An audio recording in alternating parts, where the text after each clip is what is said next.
song gets sprung, we're making our way. Move so strong, I'm stunned by the things that you do. Sing my song gets sprung, we're making our way. Shine extra bright, you'll be making my day. Shine extra bright, you'll be making my day. Hi guys, welcome back to Maham'S Sofa Talks, and obviously with Madman State, aka David. Boo. We are going to talk about something saucy, which I'm going to pass over to you. Yeah, so I thought, you know what, this was an interesting topic based off something that happened recently, and it's something that has been in my head since I would say 2017, 18, since I got in my first relationship. So let's just break down the story.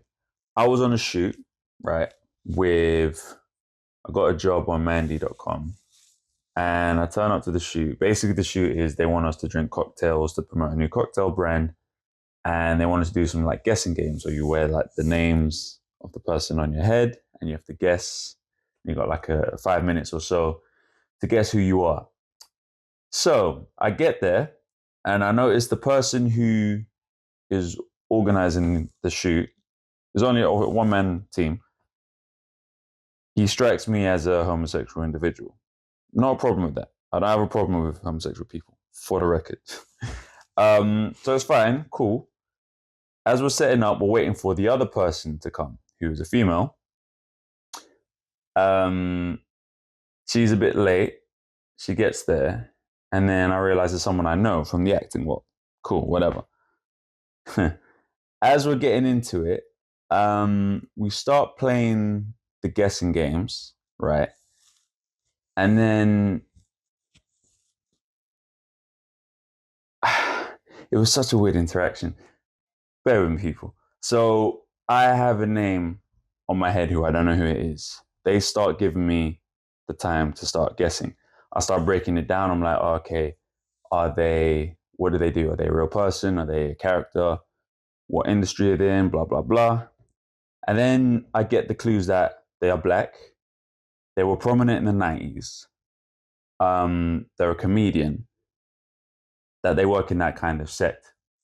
As this is happening, I naturally just start saying names that excited me from that period. So I start going Dave Chappelle, Chris Rock, Chris Tucker, Bernie Mac, Eddie Murphy. This is just my natural, like there's no intention behind it. This is just my natural response based off of the people who really made me enjoy comedy, especially black comedians of that time. As I'm saying that, the girl starts clocking and then she goes, what about the females? Now, when she said that, the guy, he starts chuckling and I start noticing a vibe between them two. And I'm like, oh, okay. So I clocked that there was a synergy with them about males, masculinity, toxic masculinity.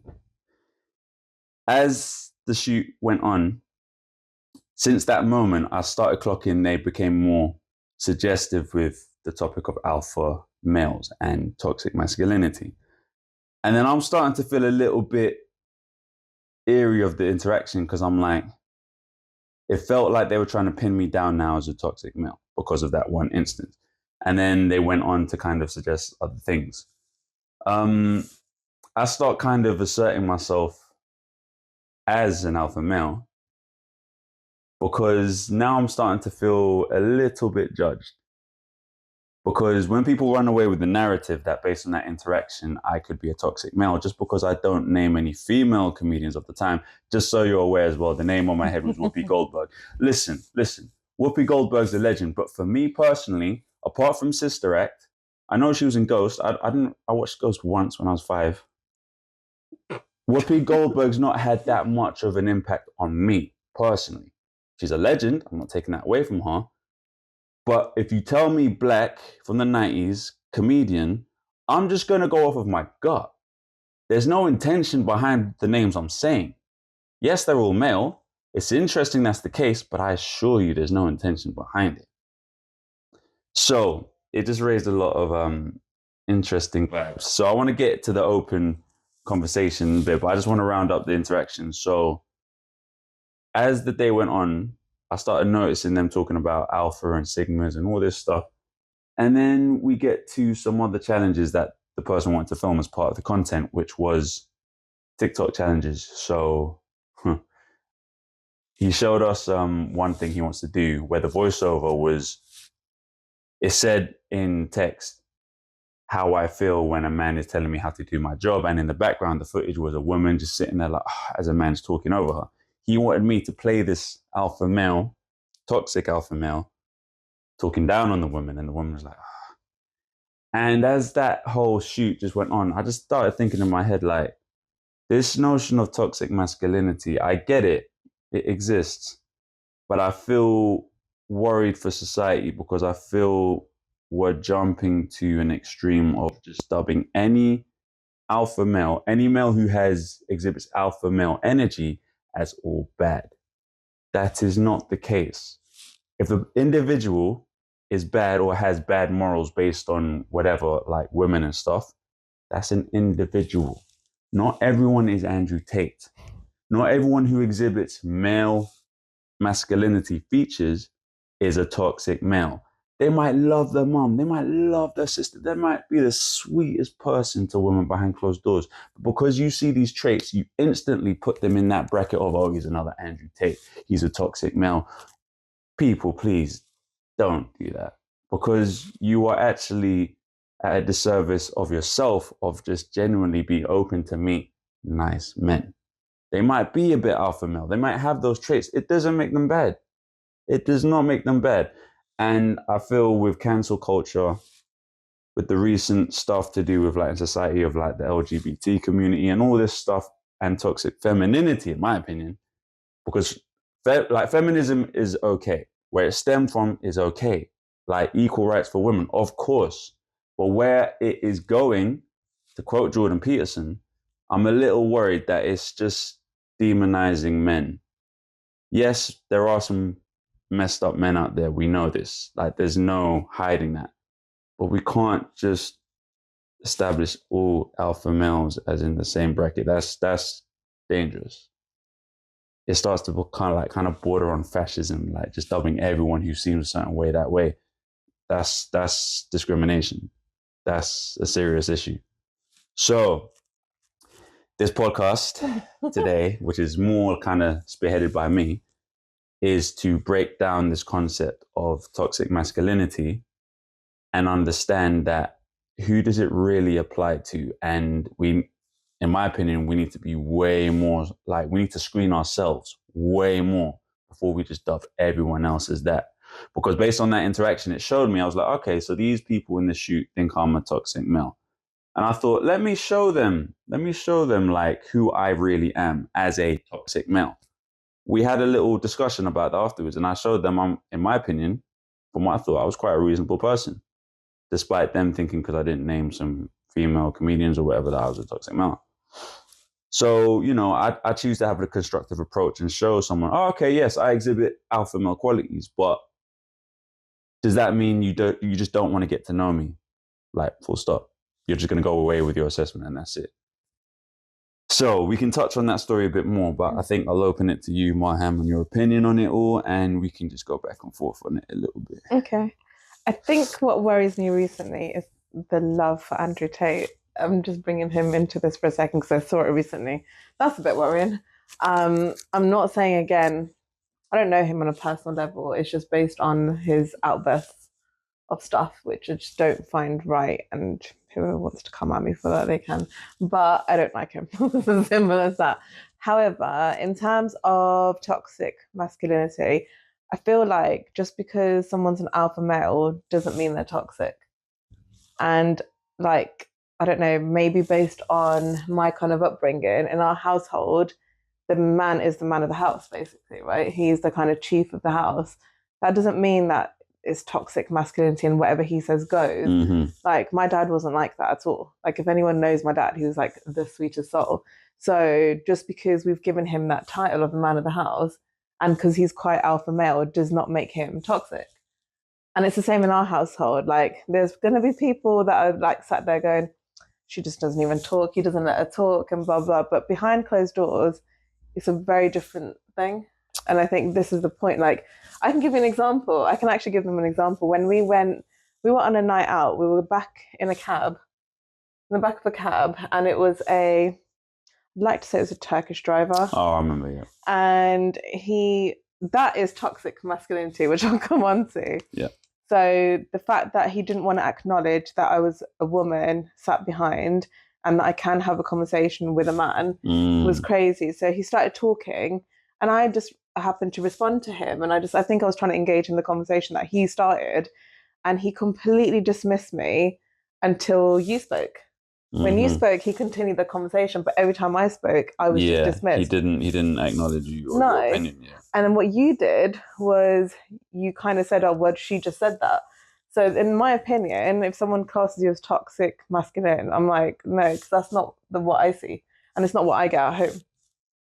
I mean, I think it's like we've seen this with people around us who won't mention to preserve their identities, but you know, I think people see the external of how me and you are, and then they assume that I pull the strings or that I run the relationship because of my demeanor, how I externally look and sound, right? When that is no way the case. Like, for example, what you said about your dad being the household and he runs it, that's your opinion. And I don't think there's anything wrong with that.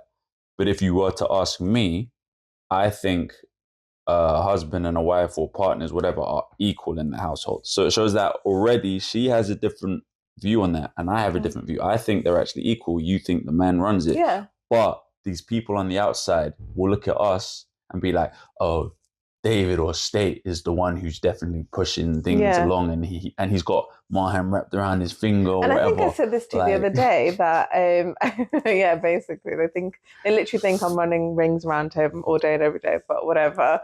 But in my mind, I'm okay with the fact that the reality is in every relationship there is one more person that is a little bit more dominating, but that doesn't mean it's toxic. And I'm okay with that. I think it works that way. For me, I want that because that's the household I've come from. And it wasn't toxic at all. So I just don't see anything wrong with it. I really don't. And at home, what people don't see is the softer side of you, because I get that side of you. And so they just see like tall, 6'2", mixed like bassy voice, whatever. Yeah. Like, they don't really understand that behind closed doors to your mom, who I've been witness to me, it's a very different outlook. And if they were to get to know me before they dubbed me off as that, they would see that, if they gave it a chance. But unfortunately, I think we live in a society which is very quick to just assess people and just keep it moving. And it's like, you can't know someone by doing that. You can't just judge a book by its cover and move on. It doesn't work that way, in my opinion. You really need to like pick their brains and get to know them before you just dismiss them as whatever. And bringing it back to what you said about like certain people that we know, obviously, I think what's interesting is they're quick to be like, oh, he's got you under lock. But what they don't realize is I like doing that because that's how I've grown up. The women do the household chores a little bit more. I try to tell her sometimes, I'm like, you don't have to do this much. She does it because she wants to do it. I've got OCD, so that's on me. Like, it's got nothing to do with someone's telling me to do this or not telling me to do that. But on the outside, they'll think, oh, that's David doing it. Yeah, you're pulling the strings, hun. Yeah, do you know what I mean? But I think as well, let me say this for myself, man. Like, okay, so yes, I do give off alpha vibes sometimes, right? I'm a child of hip hop, for example. There's certain hip hop figures who I look up to. Why do I look up to them? Before the people start saying, oh, but that's toxic and da, da, da, da. When you don't have a father figure really around in your formative years, what else are you going to do? You need to grow as a man, right? For me, these role models, they made me who I am to some degree, right? In dark moments when you don't know who you are, they make you who you are. It's deeper than just like, oh, aggressive testosterone, da, da, da. No, it runs deep in terms of molding you as a person with morals and values. It runs deep. So, it's just one of those things. I am passionate about it. Furthermore, we also talked about this, like that same attribute you may dismiss as toxic alpha male energy, whatever you want to dub it as, is the same thing you ironically are attracted to as a woman. It's the same thing you need to protect the members in your family and your household. If someone comes to your child threatening your child, a big adult comes threatening your little child, if the father doesn't react with that alpha male energy, there's something fundamentally wrong. Do you see where I'm going with this? It's a necessary part of nature. Now, for the extremists, yes, there are fucked up men out there, right? And we don't condone that behavior, whether it's domestic violence, whether it's possessiveness, whether it's whatever. But that's like individuals. That's a select few individuals and stuff. So I'm just really pleading with people and viewers, like, we need to really separate the individual from the whole gender and how they carry themselves. Just because they're a bit loud or a bit whatever doesn't mean they're horrible people. If they do a horrible act, that's the next thing. But you cannot just dub them off all of the same thing. That is so unfair, in my opinion. Yeah, no, it's true. And then within relationships, I think people need to realize what keeps a relationship going is actually compromise. So it's not someone dictating something, it's called compromise. And that's it. It's just as simple as that.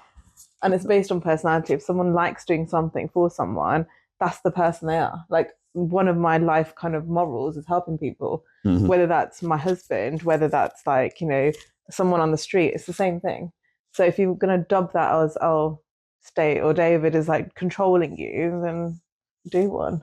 You don't see the cuddle time, mate. You don't. He loves the cuddle. Yeah. So, yeah, it's an interesting topic, man. I feel, again, given current climate and the way we live in social media, news, all of this stuff, people are like quick trigger finger without really waiting and really like digesting all the information before they come with an assessment. Andrew Tate obviously is dominating certain things to do with toxic masculinity, but he doesn't speak for all alpha males. He doesn't speak for all males who are just sure of themselves in terms of who they are. Like, you see that quality, that doesn't mean they're automatically going to do the same things he does, you know? So, yeah, man, I'm thinking, was there anything else? Any other points? Because I know we talked about this about 2 days ago, and we really got into the nitty gritty of some really interesting points. I mean, if I say some things, I might get cancelled because, you know, I can't be too PC anymore. But I think I'll steer away from those things. But I do think some people that might say it to you, they project. So maybe they're not as alpha male, but they have aspired to be, and they are jealous of that energy. And we know jealousy can cause chaos. That, but I also feel potentially they are scared of alpha male energy. Look, I went to 2 boys' schools in a row. I grew up with nothing but brothers. I can't help how I naturally am. But let me tell you something. Alpha male energy and testosterone is not necessarily something to be scared of. It's just another form of expression, the same way femininity is something that expresses itself. Look at her nails, all of that. Like, it's just, she's expressing herself through being feminine about it. We express ourselves through being masculine about it. Now, the act itself, that's something different. If someone does something horrible to someone else, that's its own thing. But the form of how they express themselves, the same way like transes are really like putting it out there, they need to express themselves. Cool, they're entitled to that. But don't try and oppress or diminish something that's already been pre-existing, and don't try and make it feel wrong, because it's been nature from the start. It just is. Like, I put up a meme the other day. I shared a meme. And, you know, it depends on how you look at it. How did the meme go? It goes, there is nothing wrong with your masculinity, right? And then I had some idiot guys, because of some previous business relations, he then says, that's the same as saying there's nothing toxic about chemicals. Whatever, we went on a rant on that little list, comment, whatever. But the principle lies in that masculinity is not really a thing, a concept that current which is to be deemed toxic masculinity. Masculinity is nature. Masculinity is just a thing that exists. Same as femininity. Now, toxic masculinity and what current climate of social media and all this stuff dubs it as is not the same thing as masculinity. Masculinity just is. A bassy voice just is. Like going to the gym and like testosterone muscles just is. Like, you can't, it's nature. Like, there's nothing toxic about it. The actions that someone with that goes on to do that are not morally in line with society, that's something else. That's more personality, right? Personality, the individual, not a whole gender, not a whole, do you know what I mean? That's something else. You can dub that as toxic masculinity. Andrew Tate, the things he says, toxic masculinity, cool. One last thing I just want to touch on, which I think is interesting. Adolescence has done crazy like numbers on Netflix. It's the talk of the town right now. And again, I think this is my opinion, but I think the assessment from people on that series is that now what they're trying to do is they must crack down on misogyny. Misogyny. They're cracking down on misogyny. They want to teach teenagers that misogyny is not cool and it's not right. There's something else I want to say after this as well, that it's not right and all this stuff, which is fair. I don't have any problem with that. No, we should protect young girls, women, like feeling safe in the streets and walking around without feeling like they're going to get attacked or whatever, or raped or whatever it is. The only thing about that series I think people haven't highlighted as much is in episode 3, where when we address the young boy, he says to the psychologist, he opens up to her, he sees her as a nurturing figure. He openly admits his insecurities. Society has glossed over that and just gone, we have to stop men from attacking women and blah, blah, blah. What about the root causes as to why men may do these things? Do we not care about that? The insecurity side? Yes. To me, toxic masculinity amongst men, forget women for a second, is a thing in terms of men can't open up to each other, generally. Now, if you have good friends, yes, obviously you can, but generally is the aspect of when you put males together who adhere to some sort of like thing of like, oh, man up or whatever. Yeah, that is a little bit toxic. But if you can nurture like personal relationships amongst men, that's great. But generally, men have a harder time. Women open up all the time. And, I really think that's a really positive and healthy thing to do. With men, it's not so much a thing. So I would only dub that as toxic masculinity. But going back to the point, I just feel society is quick to pick out from adolescence, oh, it's down to misogyny. What about the core root issues? Watch episode 3 again. Listen to the boy, what he says. He says he feels insecure. He says he feels ugly. He says he feels all these things which are not deemed acceptable for men to talk about. And this spans across in other subjects and stuff. Some men might not make enough. Some men might not be the breadwinners. Whatever it is, but it's not. Society seems to make it feel like it's not okay for men to talk about that. Where is the real problem here? Is it just that the boy stabbed the girl? Or is it rooted in other things? I think it's deeper than just the stabbing. I think there's also that element of no one really gave airtime to, he was getting bullied by the girl. Not condoning what he did, of course, but he was getting bullied by the girl. That's not okay. So maybe you should be teaching in school that bullying is not okay, because bullying can lead to so many other problems, right. Which is like not even just in adolescence in general. Like it can really kill off people's like insecurities, and it can heighten them even more. Then it causes people to do things out of character. Yeah. But I'm not saying that is the reason behind it fully, but there's an element of that as well. Absolutely. And also, I think, before we go as well, I think there's one question for you is, what do you think toxic femininity is?